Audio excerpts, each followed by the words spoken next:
It is Monday, September 19th here at Draft Shark Studios in Rochester, New York. Welcome to our Week 2 Recap Podcast. I'm your host, Matt Schauf. With me today is Adam Krautwurst, and this is going to be your crew for the weekly recap going forward. Adam, we had Josh Larkey in your seat last week because you had, the usual right at the beginning of the season, big money FFPC travel stuff going on. Was it a good weekend overall? Yeah, it was a great weekend. So drafting was fun. Hanging out with everybody was great. Week 1 was awesome to me. Week 2 was just as bad to me as week 1 was good. We'll get into it, but oh man, what a struggle yesterday was. Well, yeah, and we'll start with, so yesterday was a crazy day. Like, you'll find people saying that after every Sunday of NFL action. Yesterday was legitimately crazy. And we'll start with the Dolphins-Ravens game, which definitely played into that. 28 fourth quarter points by the Dolphins in this game. And probably had no business winning it, but they did. 6 touchdown passes from Tua Tagovailoa. Not sure that we can actually take a whole lot from that projecting forward. I think the big takeaway for this game is the Jaylen Waddle and Tyreek Hill stat interaction here. In week 1, we saw Tyreek Hill dominate things, 36% target share. Jaylen Waddle only had 15, but combine those, and we mentioned it on last week's show, combine those and we got 51%. I said then I wouldn't expect 36% for Tyreek Hill going forward. I would not expect as low as 15% on a weekly basis from Waddle, but that would be a good level for them to combine. Yesterday was 64% target share between Jaylen Waddle and Tyreek Hill. Waddle got the lead this time. They both got there, both on targets and production. So I think if you drafted either Tyreek Hill or Jaylen Waddle, besides the huge numbers of week 2, you should be happy with the way that they're being used and the way this pass offense is going so far. Absolutely. And I'm going to say something that you're not going to hear me say a lot today, and that's competent coaching, right? A coach who knows what he's doing, getting the ball in the hands of absolutely stud playmakers. There's a 15 coaches we're going to talk about today that were just that belong on the street right now. But, he comes in, and he's giving the ball to Tyreek Hill, giving the ball to Jaylen Waddle. That's all you need to do. Short routes, deep routes, the defense, blown coverages, by the Ravens secondary. I think the Ravens really wore down in that they have a good home field advantage. The Dolphins do early in the year here. They get the humidity, although Tyreek Hill was one of the ones cramping. But yeah, I think they just ended up running out of gas. But blown coverages by the Ravens, Tua was throwing punts out there. There's one touchdown, I don't even know if Tyreek scored. I think he did. He had to come to a complete stop dead in the middle of the field to catch this thing, but he's so open, it doesn't matter. So kudos to them for getting the ball in the hands of their guys. And I'm really happy that we have Tyreek Hill on our Draft Sharks main event team. And I'm happy that I started to come around on him late in draft season. I'm like, man, I got to get some shares of him, because if I don't, he's the type of guy that could actually make you pay. They call that route the bust to the end zone, where you just wait and then you catch it. That's right. Yeah, I had Tyreek Hill and Mark Andrews in my cash lineup on DraftKings yesterday. Unfortunately, I thought about it right before game time. I was like, maybe I should just toss this into a tournament. I ended up not doing it. That lineup scored 211 points. I definitely wish I had at this point, but at least cashed all the way across in head-to-heads. So yeah, got to like Tyreek Hill, got to like Jaylen Waddle, even if you don't like Tua Tagovailoa. We did have a cameo from Mike Gesicki in this one as well. No Dolphin besides Hill or Waddle got more than 4 targets, but the 4-target guy was Mike Gesicki. Caught all 4 of them, 41 yards, scored a touchdown. His route rate was up from 43% in week 1 to 63% in week 2. Now, if that stays that way going forward, then he's going to be more fantasy relevant than it looked like coming out of week 1. I would say be cautious in expecting that to be closer to reality, because as we've alluded to, they did a lot of coming back in this game. They were in trailing game script. They ended up throwing a lot of passes. So it makes sense to throw your pass catching tight end in quotes, out in more routes. He still got just 8% target share. So, if you played Mike Gesicki yesterday, if you have him on a best ball team, be happy with that production. Not ready to say that that's something we can look for week to week. No, but again, I don't know where all his targets were, but I know he had two red zone targets. One of them was a touchdown in the back of the end zone. If you're not going to use Gesicki, use him there, right? If you're only going to give him 4 targets, use him inside the 20, where both your big threat receivers are, sub 6 feet tall. go use him inside the red zone, you know? So, again, kudos to them for using him properly there. But again, when are you going to start a guy that gets 4 targets and, you know, how often unless he's going to score every game, it's going to be really, really tough to start him. In the backfield, it was Raheem Mostert leading 11-5 in carries, matching Chase Edmonds in targets. The playing time was basically even. The passing work was basically even. So that's worrisome if you got Chase Edmonds. Obviously, it's a positive if you have Raheem Mostert. And I mean, they're going to need to do more than that rushing overall for either one to really be a worthwhile lineup candidate. Yeah, I think this was a kind of a different type game. I mean, they were losing, right? They were getting crushed. So I don't think they had a lot of running on their mind. Mostert got, you know, all the goal line carries, so that's good for him. But yeah, overall, I think this was just kind of a weird game. You know, Mostert, if you took him in the 12th or 13th round, you're thrilled with seeing this. But again, I think it's going to be more of a 50-50 split moving forward, barring any type of injuries. Mm-hmm.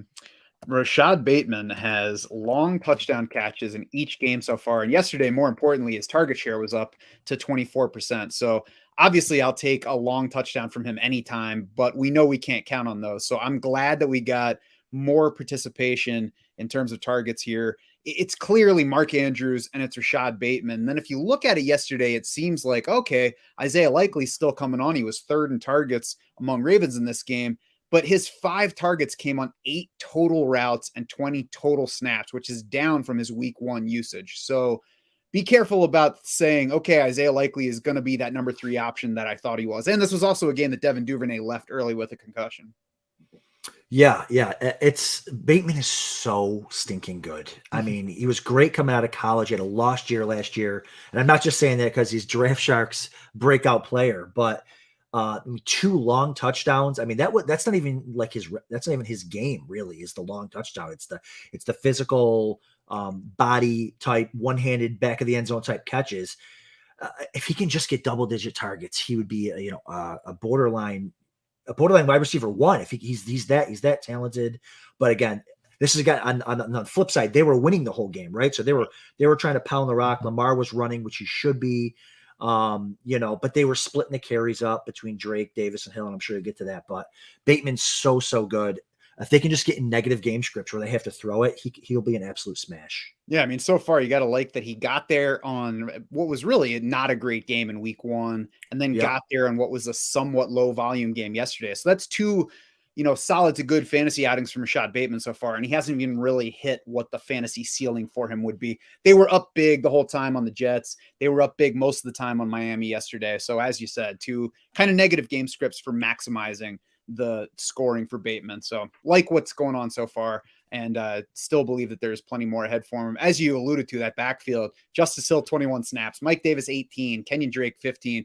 This is a backfield to just ignore completely, at least until J.K. Dobbins is back. We'll see about his usage in his first game. I'd be wary of using him in that first game, but clearly Baltimore has to be just like counting down and checking in with J.K. Dobbins like every hour. They're like, hey, dude, how are you feeling today? You think you're going to be ready to play next week? And then, I mean, beyond Dobbins, even Gus Edwards, because clearly they have garbage at running back right now. And I would expect that they don't want to overwork J.K. Dobbins when he comes back. So once Gus Edwards comes off the pup, I think that that's somebody that might be worth stashing on a deeper roster where you got a spot to play with right now.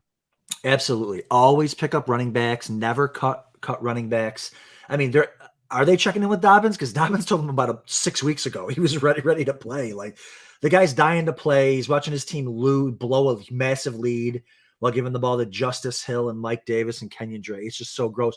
But like, you can't even the leagues I have Dobbins in, I can't even get super excited because, like you said, Gus Edwards is coming back. They love Gus. Even if they cut those 3 bums and bring in Edwards and Dobbins, they're going to split the carry. Like, it's just scary the way that Baltimore does that. Plus Lamar runs, and he's the best running back on the whole team. So yeah, it's going to be interesting. I mean, Dobbins is probably worth a start eventually. Definitely worth a start eventually when he comes back, depending on your roster. But the whole carousel here of running backs is just terrible. Yeah, it's at least good for the outlook for Dobbins and Edwards on usage that all 3 of these guys look worthless through 2 weeks. Yeah.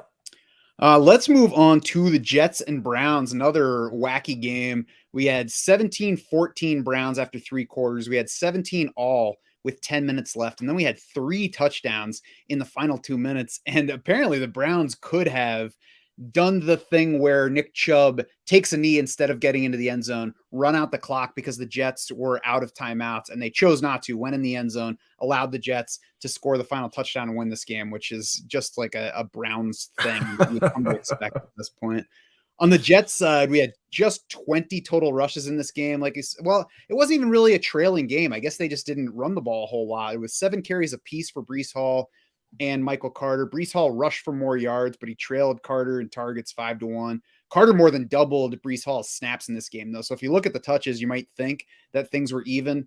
42-20 in snaps, 24-9 in routes for Carter. So it's still Carter pretty clearly ahead of Breece Hall. Just imagine taking the number 1 running back in the draft, early second round, and never using him. Like the guy scores on his 1 target. Shocker. He almost had another touchdown on a long run. He's just so Breece Hall's way too good to be sitting around. The only thing you can hope for as a Breece Hall owner is if there's an injury to Michael Carter. But of course they got to get Ty Johnson involved, right? With 11 routes run.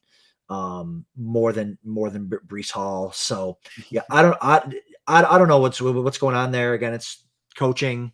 They love their guy Michael Carter. For the Carter owners, it's great, I guess. But again, he's splitting with Breece Hall, so no one's really winning there unless they score. Breece Hall saved his day with that nice touchdown catch. But yeah, we'll see how this backfield shakes. Hopefully Ty Johnson can just go away. Like if they just give that at least Ty Johnson's work to Breece Hall, that would make him a little more usable. But at this point, Breece Hall is tough to start because he's not going to score on 20 snaps. Yeah, I would think that the Ty Johnson thing's not going to be an every week thing. We'll see about that going forward. But I mean, Michael Carter, the reason that I started out excited on Breece Hall is I was not expecting Michael Carter right. and the work, but he's not doing anything to make them take his work away right now. So I agree. It's an unexciting backfield split for both players just for projecting that outlook. But, if you take it relative to where you drafted them, positive for Carter, negative for Breece Hall, and it seems like it's going to continue down that path. Yeah, my whole thing about listen, I like Michael Carter. I had him a lot last year. He was fine last year, but why take a running back in the early second, the number 1 running back in the draft class when you like Michael Carter? Like go spend it, on a journeyman or a 3rd round back or something. Like it just doesn't make sense. But it happens why every take year. Cam Akers in round 2 if you like Darrell Henderson? Right. These are goofy things. You would think, like, I don't know. You would think that all these guys would have so much more invested study-wise, analysis-wise, and just realize that even if you like the player on film, it's just not worth for the position at that level. There are other things that you could do that would help you more.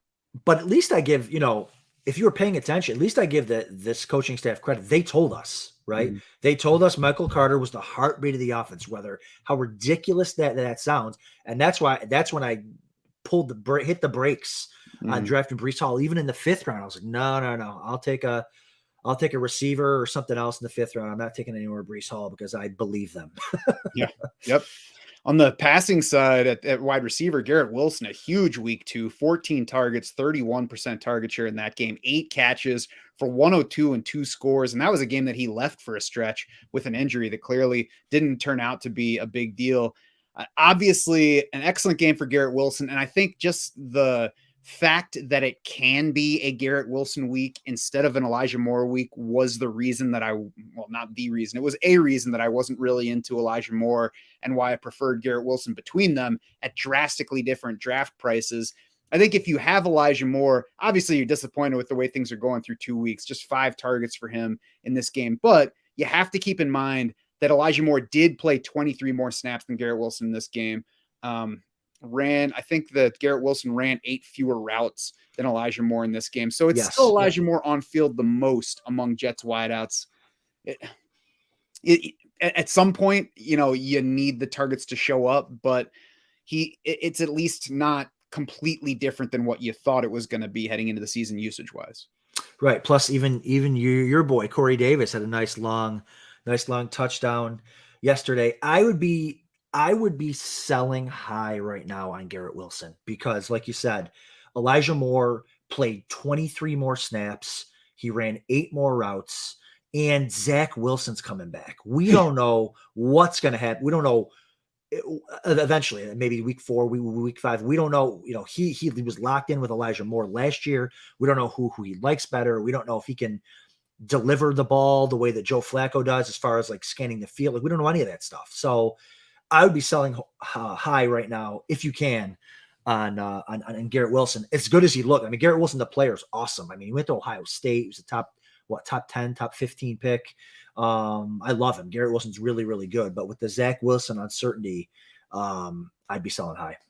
Yeah, I think that this is an offense where you just sell high anytime you have an opportunity to do. That's right. I mean, if I have Elijah Moore right now, and you'll see people saying, should I drop Elijah Moore? I would say no in general. It always depends on the league and exactly what you're dropping him for, because I'll say no, and then they'll be like, well, Drake London's out there. I'm like, oh, that's go ahead and drop him for Drake London. Right. I don't think that you should drop Elijah Moore for whatever you can get.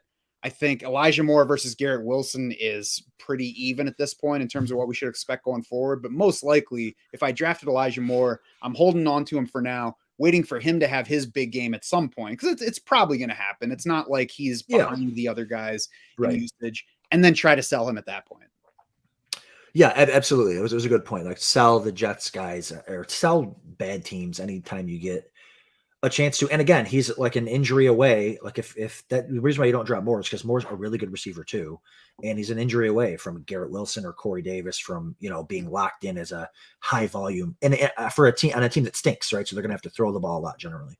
Yeah, and it's just a crowded situation. That was the main reason we didn't like these guys at cost heading into the season. These guys, primarily Elijah Moore, because he was going much earlier. Tyler Conklin, by the way, talking about the crowded situation, second in targets among Jets yesterday, 9 targets, caught 6 of them for 40, second on the team in routes behind only Elijah Moore. CJ Uzomah did miss this game, but it sure looks like Ty Conklin is locked in as the top pass-catching tight end for the Jets. And he's in fantasy viable territory, especially with so many guys doing absolutely nothing among tight ends at this point. Yeah, and he finished top 12 at the position this last week. And there was obviously CJ Uzomah being out certainly helped him for sure. But I mean, Conklin was a decent fantasy producer last year. Sometimes a lot of these guys just need opportunity. Again, playing from behind, having to throw the ball a lot late really, really helps. But yeah, he's a fine tight end streamer for sure. Mm-hmm. And we'll expect them to probably play from behind plenty of times going forward. So that should be something that continues to help. On the Browns side, nice game for Amari Cooper, 9 for 101 and a touchdown on 10 targets. David Njoku, 5 targets behind him. Harrison Bryant, 4 targets. Both of those guys actually ran routes at a higher rate among dropbacks than they did in the opener. David Njoku up to 87.5%. So, you can only say this for so long before it's like the boy who cried wolf. David Njoku is getting plenty of usage. He's just not getting there stat wise. But I think that paints the picture a little bit better for him than the 5-4 targets versus Harrison Bryant. Now, I think that if you have David Njoku, really you're hoping that he does okay while Jacoby Brissett's in there, and then enough for you to keep him around until Deshaun Watson comes back. So I guess, if we're looking for some kind of positive to draw from it, it's that 87.5% route rate, because that's pretty good for a tight end. Yeah, I guess. I just think that, like, what more can you hope for? I mean, five targets is really like what you're going to get out of Njoku for a team that wants to run the ball a ton and wants him to block. Like, if you can get 5 targets, you're like, oh, okay, I guess I can maybe stream start him. And he still finished as tight end 19. So, yeah, I get the waiting for Deshaun, because maybe they open up the offense a little bit more once Watson gets back. But Njoku's a tough stream for me at all. And again, the coaches told us they love his blocking. They paid him to block apparently. So I mean, he'll have a game where he catches a random screen pass and goes for 60 yards or something like that. But hopefully you have better options there. Yeah, I mean, he should be in backup territory. He should only be an option for teams that waited a long time on tight end or have somebody that's disappointing big time so far, such as Cole Kmet. But, we'll see where he goes. I certainly don't think that David Njoku is a must-hold by any means, really in pretty much any format. So we'll see where it goes from there. Anything else from that game before we move on? No, just Nick Chubb, man, three touchdowns. Like, that was another crippling thing. Like all the guys I faded this week, man, they just smashed all in the same. Chubb three scores. You know, it was just brutal. But I mean, he looks great. They're pounding the rock. Everybody, I was gonna say, hopefully you started him, but everyone was starting Nick Chubb. He's just not gonna have weeks. He's not gonna score 65 touchdowns this year. So he's gonna have his weeks where he only scores 7 points because he gets no catches and no scores. So yeah, big game for Chubb, and that the whole running game just looks great. Yeah, and the important thing I think is to realize that nothing actually changed in him getting the 3 touchdowns. The week before was Kareem Hunt getting the 2 touchdowns and Yeah. none for Nick Chubb. They played almost identical playing time yesterday against the Jets. 36 total snaps for Chubb versus 31 for Hunt. He actually came within 1 route of Hunt. They were 4 carries apart, so very even. He certainly got there on touchdowns yesterday, but the usage is why he was a risky round 2 pick. And, like you said, it's going to pay off sometimes because he happens to get the touchdowns. There are going to be other times where he doesn't, even if he gets that yardage. Chubb's always going to be a potential sell for me off of huge weeks, not only because he's playing so evenly with Kareem Hunt, but, there is the injury factor. He's missed some time. So you like that he got there. It certainly helped if you used him. I would not hesitate to sell if you have good opportunities to do so. Detroit over Washington, 36-27, 22-0 Lions at the half in this one. So Washington did do some coming back. It never got closer than 7 points, though. So it wasn't like a nail biter in this one. And the first thing I think you have to mention from this game, Adam, is Amon-Ra St. Brown looks like a stud. Yeah, this is the other guy. No Nick Chubb, no Amon-Ra. And I was definitely wrong about Amon-Ra. Like, I don't think he's anywhere near the most talented receiver in the league, but they use him properly. He and Jared Goff trusts him. Like, that's really all it takes. He sees, saw 12 targets. Like, that's just, he sees 12 targets every single week, and they get them the ball in the run game. So yeah, Amon-Ra is going to be an absolute smash this year. I definitely missed that. But again, kind of one of the reasons why I was off, and we'll talk about this more in a bunch of weeks from now. But Jameson Williams will eventually be back, and he'll garner something. But I think at this point, I think this coaching staff is smart enough to not break something or not fix something that's not broken. So I think Amon-Ra is here to stay for the rest of the year. Yeah, and I'm not concerned about Jameson Williams for this year coming off that knee injury. I've always been considering him unlikely to really make a fantasy impact this year. Amon-Ra St. Brown has just gotten the targets. The question was, is his target share going to dip significantly with TJ Hawkinson and DeAndre Swift back healthy? Because both of those guys were out last year when he had his hot streak, plus they have added DJ Chark since then. Not a huge factor, but somebody to probably siphon off some targets. Has not been the case so far. 35% target share yesterday, caught 9, 162, scored 2 touchdowns. The nearest teammate in targets against Washington was TJ Hawkinson with 7. So about half of Amon-Ra St. Brown's total.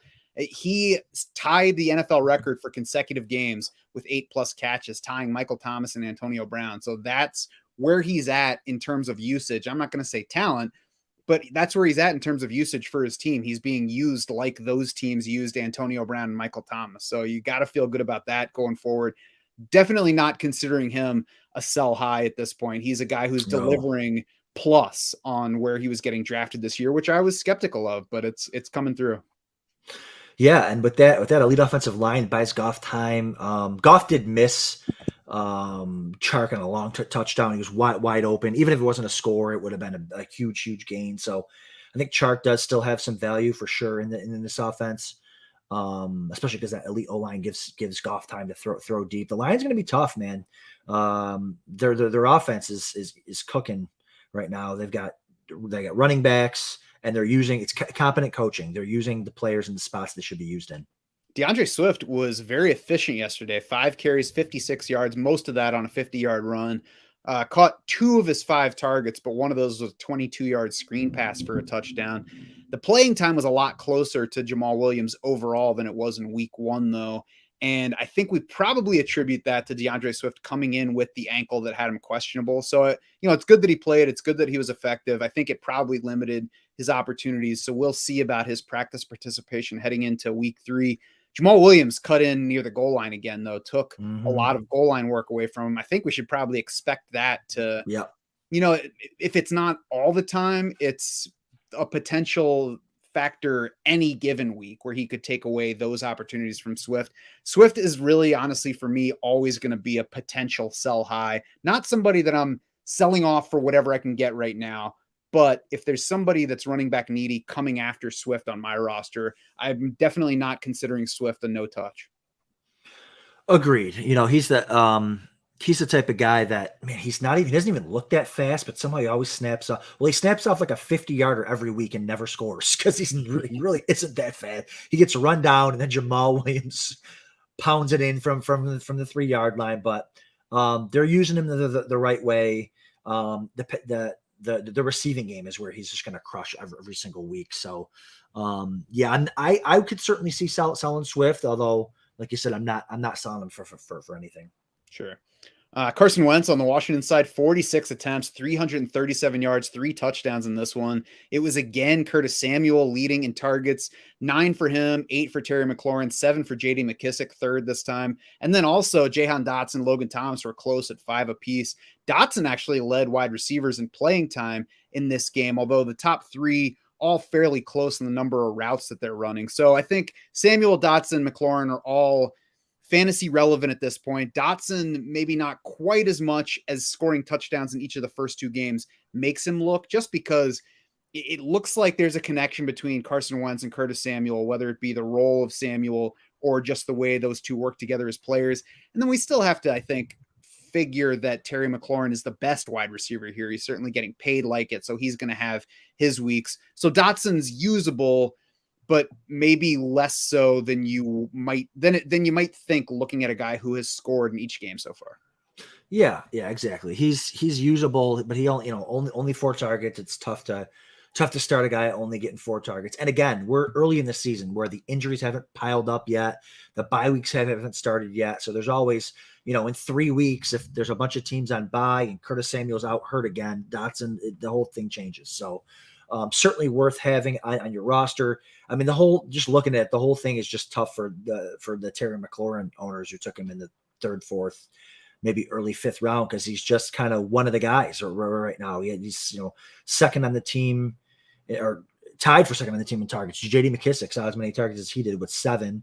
So he was second in snaps from the receiver perspective. Even Jahan Dotson played 73 snaps to his 66.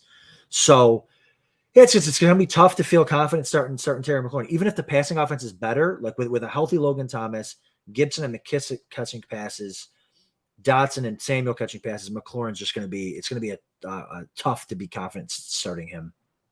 I wasn't anti Terry McLaurin at draft time to the same degree that I was anti Elijah Moore, and honestly anti Amon-Ra St. Brown. I'm not going to lie.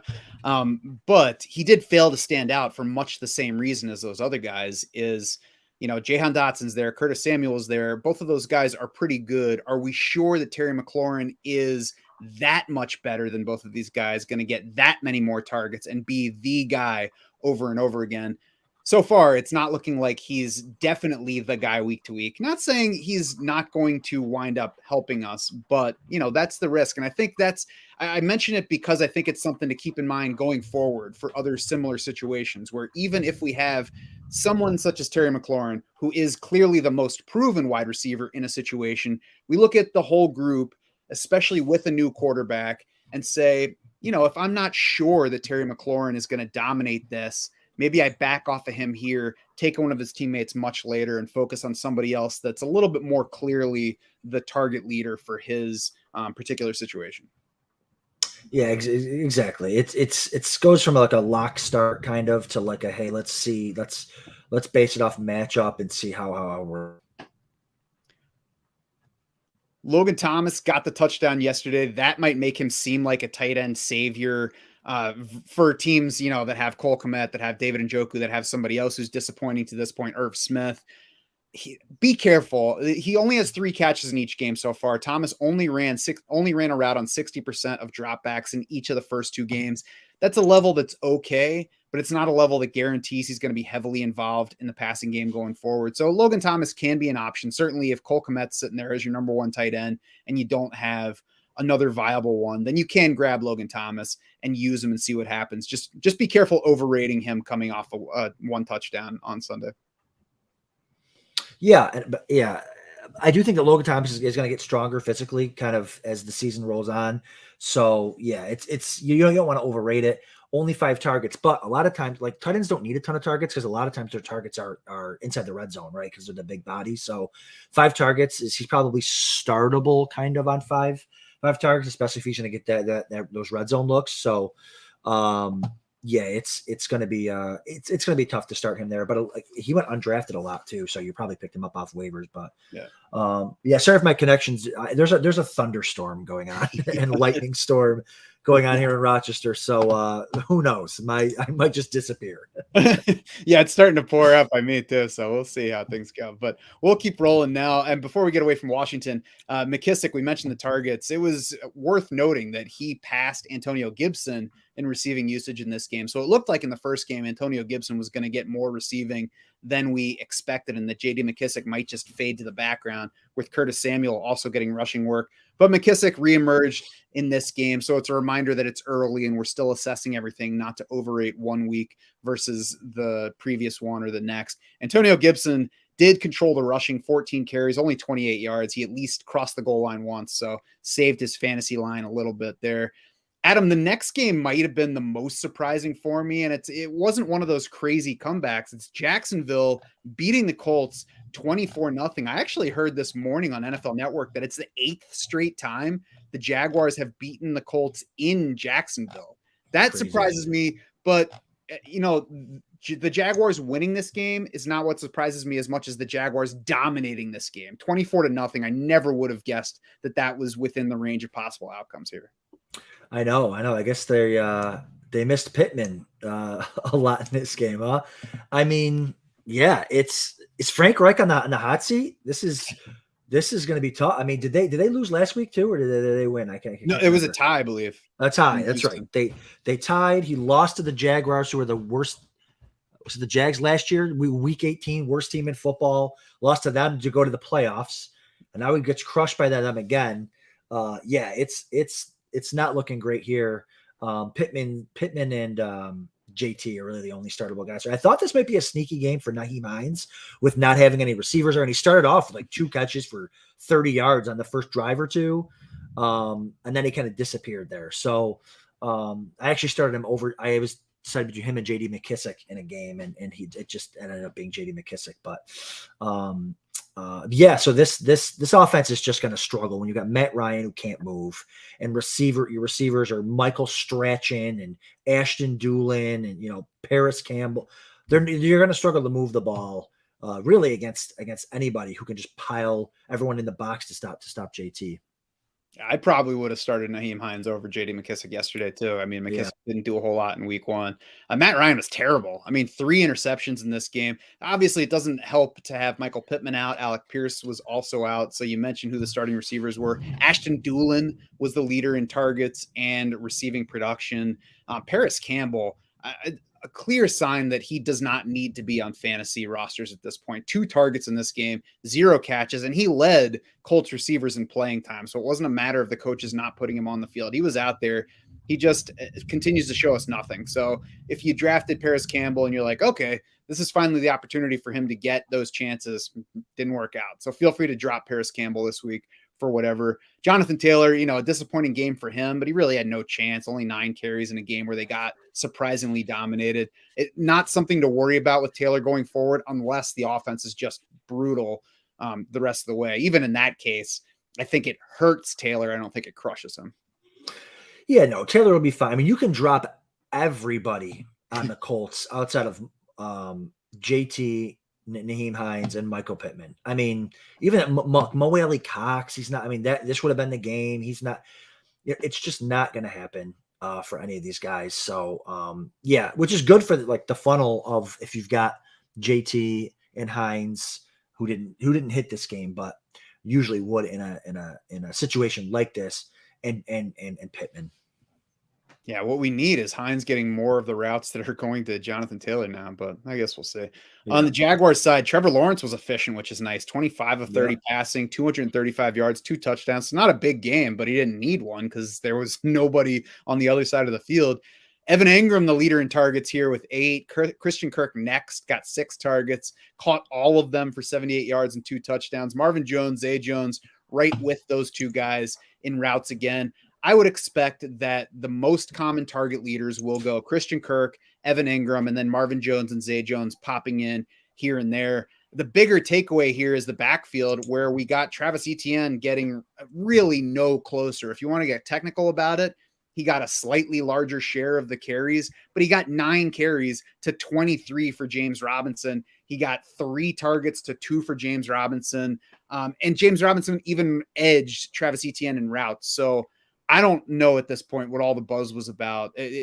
There's no reason to expect that we can start Travis Etienne in week 3, and we're going to need to see something drastically change before we can comfortably put Etienne into lineups.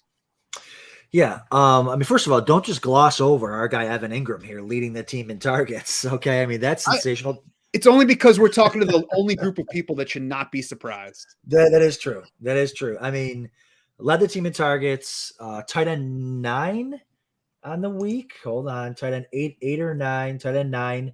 Love it. If you just get into the stinking end zone for gosh sakes, that would be incredible. Christian Kirk, another great game for him. He's locked in with Lawrence. It's nice to see Lawrence be efficient there.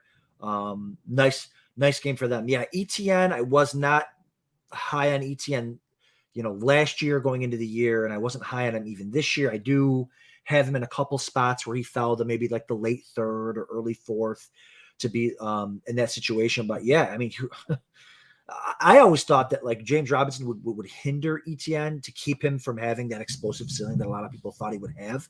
I didn't think that Robinson doesn't even look good either. Like it's weird. He's scoring on like these touchdowns where like he's breaking through and no one can catch him, and he looks slow and he looks like unathletic, but somehow he's scoring. So yeah, it's going to be tough to start Etienne, but you might not have a choice.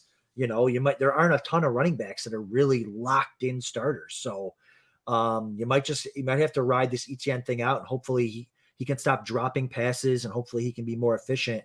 But he needs to be targeted way more than 3 times to hit.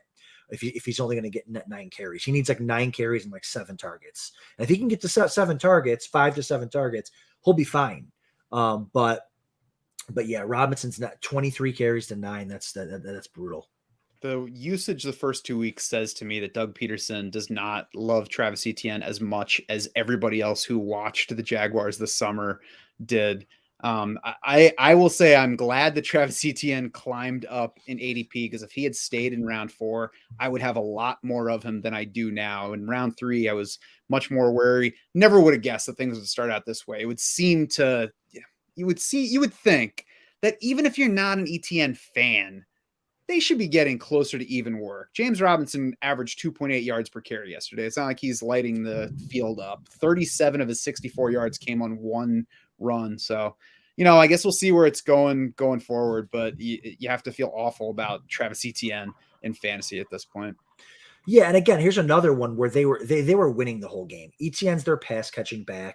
He's going to be the guy that's going to, when they're playing from behind, he's going to hopefully get a lot of catches. But listen, there's a lot of good film guys out there. One of them is Jay Moyer from FF Astronauts, and he told everyone for 2 years he's not that good of a running back between the tackles. His vision's meh, his balance stinks, and he's not. I mean, I'm not saying that he's right or wrong, but I think the coaches in Jacksonville see the same thing. They see James Robinson as a much better, more polished runner between the tackles, and that's why he's getting all these carries.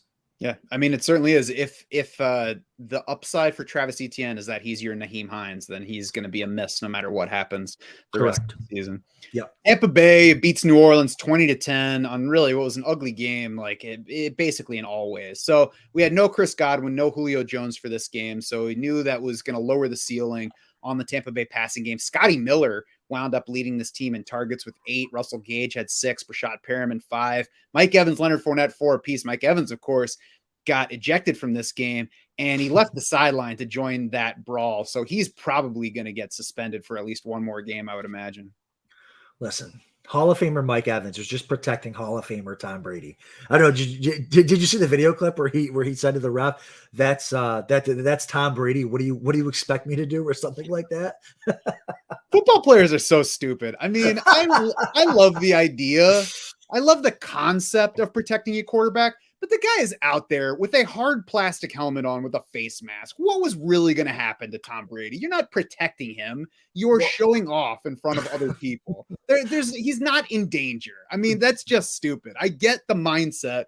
I played football in high school, and I absolutely would have gotten in between a defender and my quarterback. But I'm an adult now. These guys are also adults. You should be like, yeah, it was stupid of me to run off the sideline instead of being like, no, that's my quarterback. We're going to protect him. Yeah, I'm sure that Tom Brady's life was in danger. Thank you, Mike, for sacrificing week 3 so that you could keep Tom Brady from being erased from the earth. Well, listen, a couple things. One, we don't know what would have happened to Brady because he's never been hit. I mean, someone could have flicked him and he could have exploded with 1,000 pieces. The other thing is too, maybe that was planned because they couldn't do anything they haven't been able to score on Marshawn Lattimore in 5 years. So maybe it's like, listen, Mike, you got to go take this for the team. You got to go. Lattimore's got to go, and then we're going to go win this game. So maybe that was what the plan was. Yeah. Well, if that's the plan, they should do that early. It's not the first time that he and Marshawn Lattimore have gotten ejected from a game together. Yeah. So, another example of football players being stupid. Like, why don't you guys just play? From that standpoint, it makes a lot more sense for the cornerback to be the annoying one and to get Mike Evans agitated. Yeah. So we'll see. It's going to be something to factor in the next time these two teams face each other for the Mike Evans projection. For sure. I don't think there's a whole lot else to take away from the Tampa Bay offense because of all of the things that we mentioned already.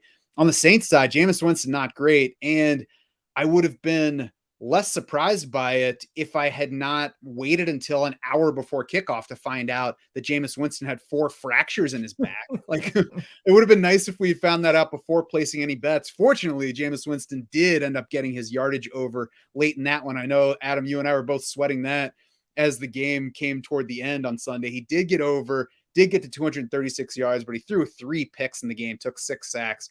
Rough day. I have a hard time imagining Jameis Winston makes it through this season healthy.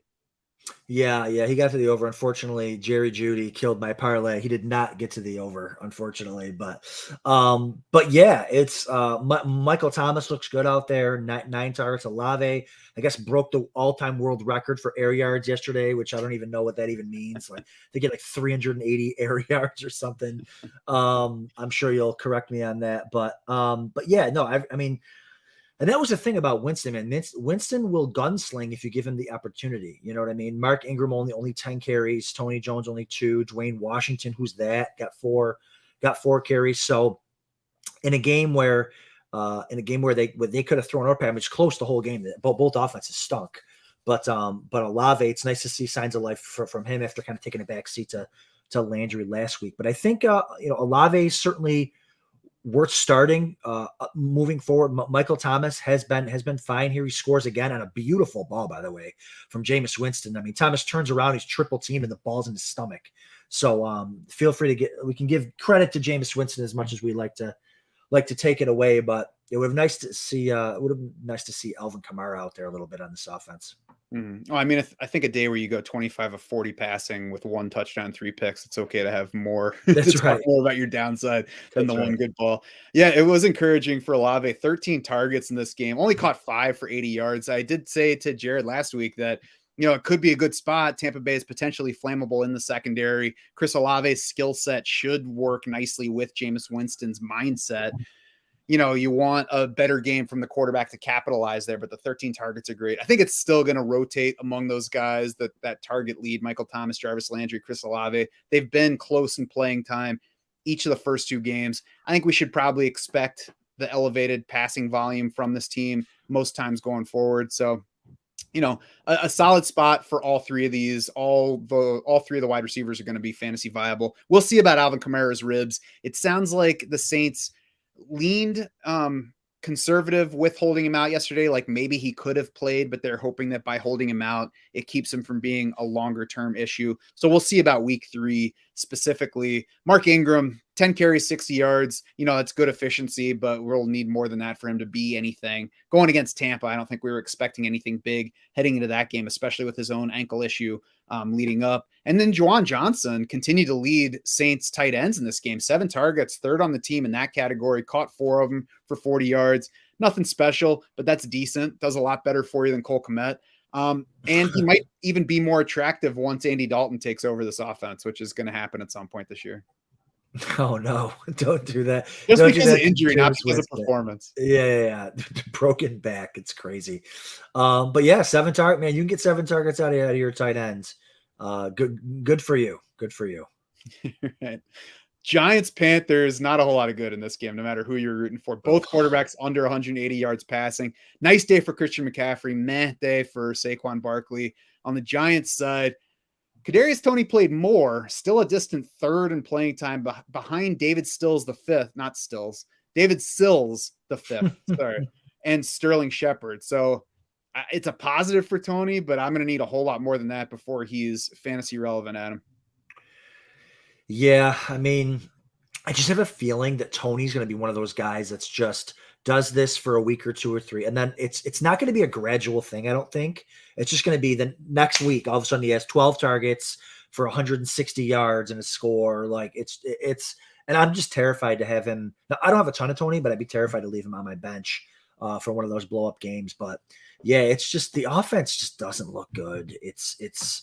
I can't imagine. I mean, Brian Dable made Josh Allen, so I can't imagine how this offense could be possibly not as good as the Bills' offense is. But at least even Barkley, for example, he had like 13 carries, which isn't terrible, but he had 13 carries to like the third quarter. It wasn't till they didn't get the offense really rolling till they started just feeding Barkley the ball, which kind of took him longer than it should have. He ended up at 21 carries, which is great. I'd rather have 16 carries and maybe 7 targets or something, especially if you're not going to throw the ball. If you're throwing the ball to David Sills, just throw it to Saquon Barkley. Now they tried 4 targets is fine. He just didn't get a lot going with him, but I think the offense needs to certainly get him more involved in the passing game. Even Bellinger looked good. He had 1 target, but he got open. David Sills, that's just wild to have 40 routes run and 67 snaps. Richie James also significantly ahead of Kadarius Toney still in routes for the second straight game. So I'm going to have to see a lot more from Toney before I'm considering putting him in any lineup. Kenny Golladay played 2 snaps in this game, so they're at least making the right move there. Sterling Shepard, not much stat-wise, 6 catches, just 34 yards, but 10 targets in this game. So the usage definitely makes him a pickup in plenty of PPR formats. And for me, Shepard's the only Giants receiver that I'm actually okay, I might be able to use him at some point. It would be nice to not have to use anybody besides Saquon Barkley in this offense anywhere. Yeah, I mean, if Shepard's going to consistently get 8 to 10 targets, he's certainly worth starting because this team stinks. They're going to be playing from behind. So, but, I just wish we knew. We still don't know yet. The thing about Toney is, too, I'm wondering if he can't pick up the offense or the play. But I wonder if something that the coach isn't saying, that the coach isn't going to come out and say, yeah, Kadarius Toney, yeah, right, he's an idiot. He can't figure out the playbook. Like, he's not going to come out and say that. But it almost feels like it has to be that, because Toney's never healthy. So when he's healthy, you think you want to get him the ball whenever you can. So I don't know. We'll see on the Toney situation. He did lose a significant reception yesterday to offensive pass interference on a teammate. So, okay. He flashed at least. It was a pretty good ball from Daniel Jones, a nice run after the catch. But, of course, it got wiped out in true Giants fashion. And yet they still won. So it's, it's like they're getting saved. They were bad for most of the game in Tennessee, and then the late comeback. They pulled it out against the Panthers, who just proved to be even worse yesterday. So we'll see where it goes. At least they're 2-0 for the first time in a long time. Panthers, another disappointing game for DJ Moore. The usage is still there. It's still him and Robbie Anderson, but we're going to need Baker Mayfield to do a lot more than he did yesterday to keep DJ Moore from being a disappointing fantasy asset. Hold on. I need to hear from Mike Schopp when the last time the Giants were 2-0. 2016. What is it? 2016. Okay. The same year they were 1-0. Is that the one? Probably. But yeah, so man, what a frustrating kind of up and down day. I'm yelling at my TV at halftime, like, where is DJ Moore? Why can't we get him the ball? And then if again, a situation like kind of like they did with Saquon at the end of the game, they get DJ Moore involved. Like on one drive, it's DJ Moore, touchdown, DJ Moore. Like shocker. Like, what are we doing here? Like Shy Smith with one less target than DJ Moore, and he's Shy Smith on third down drops it. Like, what are we doing here? So yeah, they need to get DJ Moore more involved in the short passing game. Like I thought like his bread and butter was like this short intermediate slant routes, and that's kind of what Baker lives off of, is that short stuff. So I don't know. We'll see. Hopefully they can get that going, because I have so much DJ Moore. I figured on target volume alone, short target volume, but he ended up hitting yesterday because he scored, but didn't have a great game. Christian McCaffrey, again, nice to see him get some targets. And he looked decent out there too. He didn't get hurt, thank God, but he cleared 100 total yards. He didn't score yesterday. I can't remember. I don't think he did. No, he didn't score, but he got over 100 yards. He got 4 or 5 catches. So he ended up being fine for you, but we're still waiting for that blow up McCaffrey game. Yeah, we'll definitely take the 20 combined opportunities at least. I think you say Baker Mayfield lives off intermediate stuff. His numbers say he's living off a ventilator right now. We're definitely going to need a lot more. I don't know. We'll see where this goes. I was expecting more from Baker Mayfield right away. 14 of 29 passing against the Giants, 145 yards. Like, I lost money in underdog pick'ems yesterday because he seemed like close to a gimme at a 218.5. over under for his passing yardage. We'll see what happens. I need him for the sake of DJ Moore going forward. We do at least have, so next week is the Saints, which is a negative matchup if everybody's there. Marshawn Lattimore, we'll see if there's any suspension coming off of his ejection against the Bucs. After that is the Arizona game. So maybe, Adam, we can at least circle week 4 as the week that tells us if we just will or won't be able to use any Panthers passing game pieces going forward. Yeah, I mean, we're not going to not use. I mean, you can't not use DJ Moore. It's just you can't be excited about it. He's not going to be a league winner and all that type stuff. But yeah, it's going to be, because their defense isn't good, right? So they're going to be playing from behind, and DJ Moore is their best receiver. But it just stinks to not see them. Like, listen, if DJ Moore was running the right routes and just not getting open or dropping the ball or whatever, but when you're not even looking at him, I mean, 6 targets in a game where you're dead even almost the whole game. It just doesn't make any sense. Maybe they're confused because Shy Smith's wearing DJ Moore's old number. Yeah, I was confused. I know it's confused me a couple times. That's right.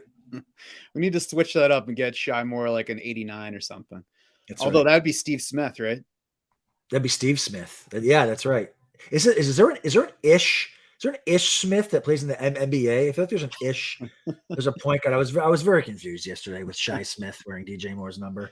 Yeah, that's got to change. I'm going to start a petition as soon as we finish this show. New England beat Pittsburgh 17-14 in a game nobody deserved to watch. Damian Harris, 15 carries to 9 for Ramondre Stevenson in this one, 2 targets apiece. So it's still Harris ahead of Stevenson. Stevenson actually played more snaps, though. 15 more snaps, ran 15 more routes. Harris led both of those categories in week 1. So maybe there's some change happening here. We still need to see it reflected in the actual opportunity categories, though, I think, before we can play it different in lineups. And, let's hope that you don't need to use either of these guys, because it's going to be tough to trust either of them. Jacoby Myers led in target share, 37% in this one, 13 looks against Pittsburgh, caught 9 for 95 yards. And Nelson Aguilar, a big game, had a nice leaping catch and then run after for the 44-yard touchdown to complete a 6 for 110 and 1 receiving line in this game. Yeah. Interesting game across the line here. I mean, Stevenson and Harris, he said they're just splitting right now as far as targets and carries. I mean, 8-2. Harris had 15-2, but this is why I wasn't drafting either of them, because unless one goes down, they're both going to be pretty much useless too, because of the way that they're cannibalizing each other there. Jonnu Smith only three targets. Hunter Henry only 1. Did he leave early from this game? Hurt, or they just didn't use him? No, I left early from this game. Yeah, that's right. You left early. So I don't know what's going on there. I feel like their best weapons are kind of their tight ends. I thought they wanted to go to more of a 2 tight end set when they brought in Jonnu last year, but they don't even know who their offensive coordinator is. They don't know what's going on there. Even the receivers spoke out. Yes, somebody spoke out yesterday about like how they don't know where the direction of the offense is going. I mean, I can't imagine after the system left and Tom Brady to go to Tampa, how this. Why can't the greatest coach of all time figure it out? Who knows? But yeah, Meyer. Matt Patricia would have had it mapped by now. That's right. Yeah, that's right. But yeah, so even on bad teams, even for bad receivers, like if you're going to get 13 targets, you're going to win, right? In fantasy football. So if it's the same guy every week, if it's Jacoby Myers with double-digit targets every single week, then yeah, we can certainly start him. But we don't know what's going on there. Aguilar had a great deep ball catch, mossed somebody and scored. And so it's just an offense that you just want to avoid, really. Yeah, I would say Myers is the best bet for targets week to week going forward. Certainly an offense that you'd like to not have to play. On the Pittsburgh side, again, we had Deontay Johnson, Chase Claypool, George Pickens close in playing time, close in routes. It was Johnson leading in targets again, 10 for him, 6 for Claypool, 6 for Najee, 7 for Pat Freiermuth, just 3 for George Pickens. I mean, I think that that's probably generally what we should expect going forward. I was just going to say that, like, this is what this makes sense to me, right? Deontay leading the team, Claypool second, Freiermuth getting his touches, Najee with 6 targets, 15 carries. We don't need Najee to do, like, if Najee can give us 15 carries and 6 targets every single week, he's going to be just fine. He finished as running back 12, and he didn't score. So, it's, if he can give us 15 and 6 every single week, we don't need 25 carries. We don't need him getting crushed and being overworked. That's perfectly fine. This is the nice spread. We just need better quarterback plays. It's what we need. The quarterback stinks. And that was the concern, right? With all of these skill guys, the concern was they're all good. They're all going to cannibalize each other. And there's a terrible quarterback. So how do we work our way through this? It's almost like you need an injury or two to kind of be able to funnel those targets even more and to move the offense even more. So it's just going to, I have a feeling it's just going to be like this all year. So do I. I mean, we still have 4 more teams to play this week, so we'll see where he finishes. But, an RB12 finish in a given week, it's not killing you, but it's certainly less than what you're hoping for if you drafted Najee Harris in round 1. And this is absolutely my concern, is that the offense just wouldn't be very good. And he's not a game breaker on his own. He was a high volume guy last year. Mitchell Trubisky, through 2 games, has 5.1 yards per attempt in each game. Justin Fields has fewer passing yards among 2-game quarterbacks so far. And even Justin Fields has averaged 6.8 yards per attempt. So I think that if you drafted Kenny Pickett, or if you're a Kenny Pickett fan or whatever, it's been a good start for you, because it should be Kenny Pickett time pretty soon, because this offense is going absolutely nowhere with Mitchell Trubisky. And if you are in a super flex or 2 quarterback league, I would say go ahead and stash Kenny Pickett where he's available, because I think that there's probably going to be a change before too long. They eked out the week 1 win with TJ Watt out for a while. That's only going to make it more difficult for them to win without doing, as many things as possible well. And Mitchell Trubisky is not doing his things well. Yeah, his arm looks dead too. I mean, Trubisky's an athletic guy. Like, he's as athletic or more athletic than Daniel Jones. They're just zero carries is not acceptable. Like, you gotta get him on the perimeter and run him, put that kind of dual threat into the defense's head. I mean, New England has a really good defense. And so, but yeah, Trubisky's not it. And we don't need Pickett. Like, we don't care about them winning games. We don't need Pickett to win games. We need Pickett to sling the ball downfield and pick up some first downs for this team so that they can stay on the field. So yeah, we'll see how many more weeks Trubisky gets, but I don't think this offense has a chance to really reach its potential as long as Trubisky's starting. Yeah, we'll just take completing more passes than the 59% that Trubisky's at so far. Sure. On to the Rams and Falcons. Rams held on 31-27, not quite as close as that score makes it look, though. 31-10 Rams with 12 minutes left in this game. Then we had an Olamide Zaccheaus TD catch. We had a Lorenzo Carter blocked punt return for a touchdown. And then an on-purpose safety from the Rams with 6 seconds left in the game. So not that close a game, but, ended up closer than we expected. Allen Robinson is, in fact, alive. Adam scored a touchdown in this game, caught more than one pass. 4 catches, 53 yards, the 1 touchdown, 5 targets, though, still just a 13.9% share. So even if he continues doing what he did yesterday, that's going to be disappointing relative to his draft position. So he had 53 yards. You know what his over-under on underdog was? 53.5. Oh, baby. Absolutely incredible. And I bring that up because I want to talk about this play too. First, I learn something new every year, and it's always at the expense of my fantasy team. Allen Robinson scores another touchdown. The play's blown dead in the middle of the play. Like he's into his route, walking into the end zone on another short touchdown. Apparently some call came down from God knows where, saying that there was a player on defense that needs to be looked at from the play before. Like it looked like maybe he had a concussion or something. They stop it in the middle of the play. He walks into the end zone. And I'm like, oh my gosh. I'm like, don't worry. McVay's the type of quarterback that'll come. He's the type of coach who'll come right back to Robinson because he earned it. Nope. Cooper Kupp, the other side touchdown. Not that I don't have a ton of Cooper Kupp, but Robinson had an even better game than this shows. So yeah, Robinson's back. They were showing they were getting him more involved in the offense. They said that they were going to do that, and they did that. Again, didn't have a monster week, but he's certainly capable of this every single week, especially when your wide receiver 3 is Bennett Skowronek, who absolutely stinks. So yeah, this was a good game, good little bounce back game for Allen Robinson and this offense. And a little side note too, I was hemming and hawing in a huge stakes league between starting Trey Lance and Matt Stafford. And I'm like, you know what? Trey Lance might get benched. Let me just start Matt Stafford. Thank God. Woo! Sweating. Now that doesn't mean I didn't start Lance in like a million other leagues, but this one was very important. There you go. And I look forward to a different pronunciation of Skowronek's name every week. Cooper Kupp just keeps dominating, so you love to see that. Tyler Higbee, 9 targets in this one, 7 catches, 71 yards through 2 games so far. He's got 26% target share. So Tyler Higbee is a weekly tight end starter at the moment.